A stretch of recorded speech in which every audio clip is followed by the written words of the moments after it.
बंगाल चुनाव के रुझान आने शुरू हो गए हैं और हमारे साथ बातचीत करने के लिए हरीश खुराना जी, जो दिल्ली के विधायक हैं और बहुत सीनियर लीडर है बीजेपी के। हरीश जी, पहली बार भारतीय जनता पार्टी जो है वो मार्जिनली ही सही ममता बनर्जी से आगे दिखाई।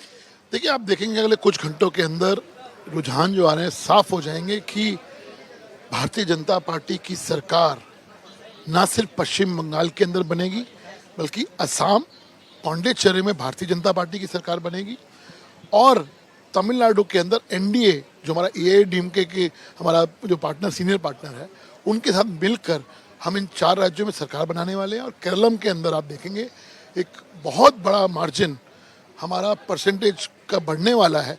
निश्चित रूप से हमें पूर्ण रूप से विश्वास है और ये विश्वास मैं इसलिए नहीं बोल रहा कि सिर्फ एक भारतीय जनता पार्टी का कार्यकर्ता हूँ। जिस प्रकार से जो फीडबैक वहाँ के लोगों का आया है, जिस प्रकार से वहाँ लोगों का प्यार नरेंद्र मोदी जी के प्रति वहाँ पे लोगों का उमड़ा है, इसलिए हमें पूर्ण रूप से विश्वास है कि वो जो प्यार है वो वोटों में तब्दील तो हुआ ही है। और जो ग्राउंड फीडबैक आ रहा है निश्चित तौर के ऊपर जो हमारा विश्वास है ये इसलिए दिखाता है कि हम एनडीए और भारतीय जनता पार्टी मिलकर हम बहुत अच्छा करने वाले हैं। असम में हम 2/3 बहुमत पे आने वाले हैं और पश्चिम बंगाल के अंदर मुझे लगता है कि ममता दीदी का आज मुख्यमंत्री के तौर पे आज आखिरी दिन होने वाला है और कल से भारतीय जनता पार्टी की सरकार बनाने की प्रक्रिया वहाँ शुरू होने वाली है। बंगाल की हम बात कर रहे हैं, बंगाल में आप गए भी, जमीन पे क्या मुद्दा था, जनता क्यों इस बार अपना रुझान बदलना चाह रही? देखिए, जिस प्रकार से ममता दी का जो कार्यशैली रही है, गुंडागर्दी हो, भ्रष्टाचार हो, लोगों के प्रति वहाँ लोगों को वहाँ उनके प्रति बहुत गुस्सा है। और पिछले चुनाव में हमने देखा कि भारतीय जनता पार्टी जहाँ कुछ नहीं थी, 2011 से हम यात्रा शुरू करते हुए देखें तो पिछले इस बार हम लोग वहाँ पे मेन ऑपोजिशन बन के उभरे और 5 साल लगातार भारतीय जनता पार्टी के कार्यकर्ताओं ग्रास रूट लेवल पर काम किया।